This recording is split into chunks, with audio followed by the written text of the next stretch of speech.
Dan orang kalau berbuat sunnah, teman-teman sekalian, bid'ah lawannya sunnah. Yang ada panduannya saja, itu hidupnya tenang, bahagia. Ada panduan kita kerjakan, tidak ada ya sudah, gitu kan? Seperti itu saya sederhananya. Maka tenang hidup kita, bahagia.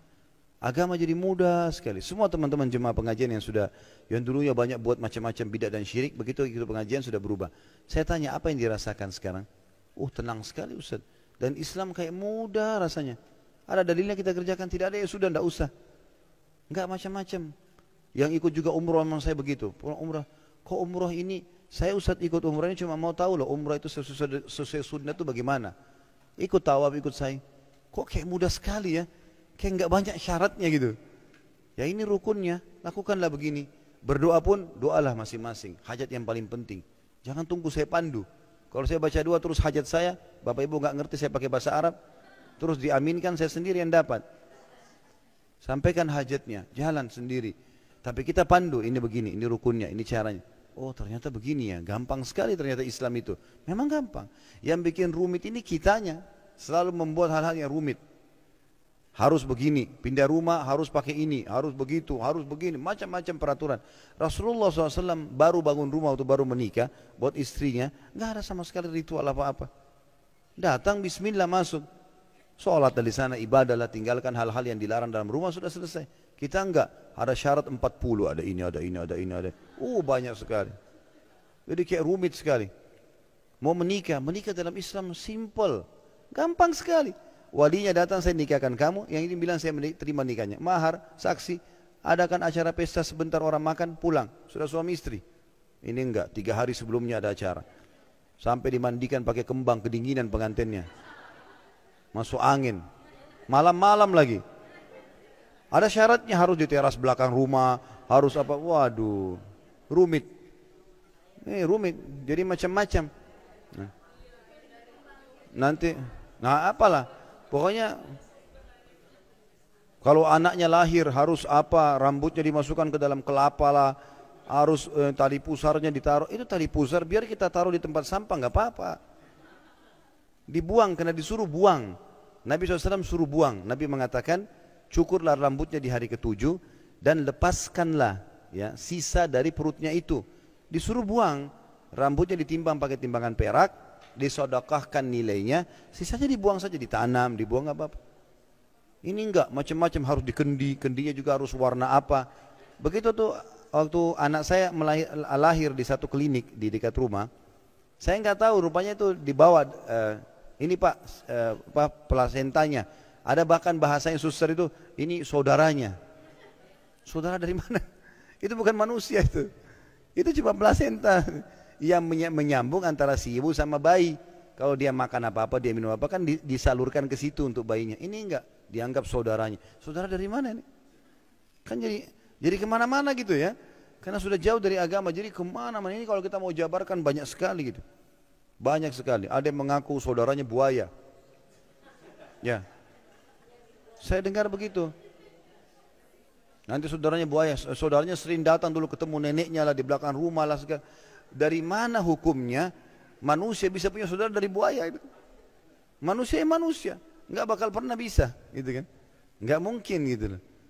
Maka ini kadang-kadang kemana-mana bahasannya, karena sudah ditarik ke situ, padahal sebenarnya tidak ada, tidak ada. Buaya ya buaya, manusia ya manusia, hewan-hewan, ada alamnya sendiri kan gitu. Bahkan ada manusia, sekarang ada ilmuwan, saya lihat cuplikannya, mereka coba mengadakan jadi gen itu bukan hanya ke manusia, tapi dicoba manusia ke hewan misalnya. Tidak jadi manusia, tidak jadi hewan, rusak, mati, cacat. Kuasa Allah SWT. Bagaimana bisa ada punya saudara sempurna, buaya putih,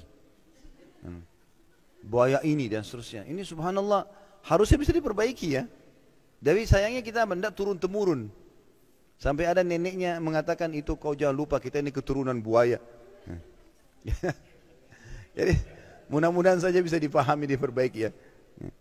Saya tidak bermaksud siapapun ya, karena saya tidak tahu ini ya. Saya cuma mengatakan apa yang saya dengar dan saya disampaikan. Karena banyaknya yang terjabarkan. Ini kalau kita buka pintunya, nggak kembali kepada syariat Islam, nanti kemana-mana ini. Apa saja bisa jadi. Dan manusia suka ngarang-ngarang. Sekarang gini, kita jalan di jembatan nih. Lalu kita lihat ke jembatan itu di pinggir jalan. Lihat saja, tidak usah buat apa-apa. Nanti kalau ada orang lewat di sebelah kita, dia juga ikut lihat tuh. Saking mau tahunya. Kita nggak ngomong apa-apa nih, kita jalan nih. Sebentar, belum selesai. Jadi pada saat kita lihat, kita nggak ngomong apa-apa. Mungkin cuma kita lihat air ya, jalan. Ini orang penasaran, tadi itu orang lihat apa, dilihat-lihat sama dia.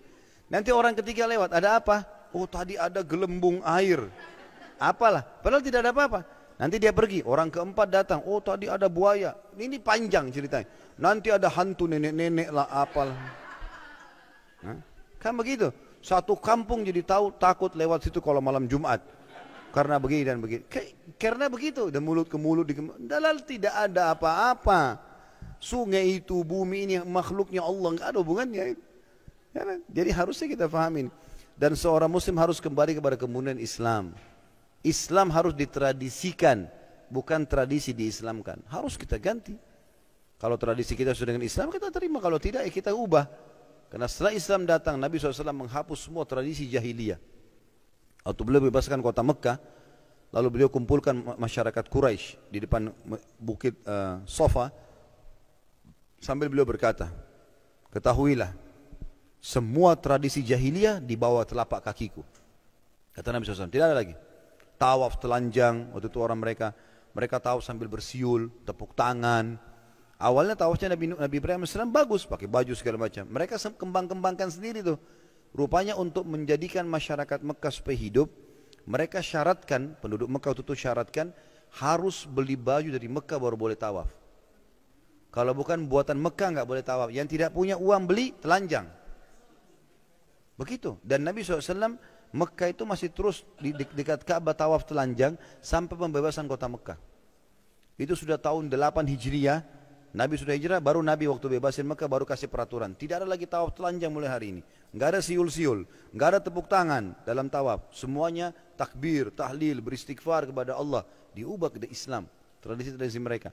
Suka taruh patung-patung, Nabi hancurin semua patung-patung mereka. Enggak ada patung. Enggak boleh lagi kesyirikan, dibersihkan semuanya. Jadi dihapus. Makanya tadi saya bilang yang benar Islam kita tradisikan. Makan, minum, pakaian, pergaulan, pendapatan, semua Islam. Udah, selesai. Mau suku saya bilang apa, sesuai saya ikuti. Tidak, ya kita ubah. Bukan aib itu kan, untuk kembali kepada Islam. Makanya kita punya standarisasi hukum. Kita ke Afrika, kita ke Jazirah Arab, kita ke Eropa, kita ke Asia. Sama, duhurnya sama, sholatnya, waktunya, kewajiban dalam sholat itu kayak wudu, hadap kiblat, tutup aurat, semua sama. Yang batalin sholatnya semua sama, waktunya semua sama. Nggak ada bedanya. Standarisasi semua. Azan sama semua azannya. Sholat imamnya sama semua. Caranya. Bacaan Qur'annya sama, tinggal pilih surah apa yang dia mau. Tidak ada bedanya orang Islam itu. Dari suku manapun dia. Nah itu yang semestinya kita bisa terapkan.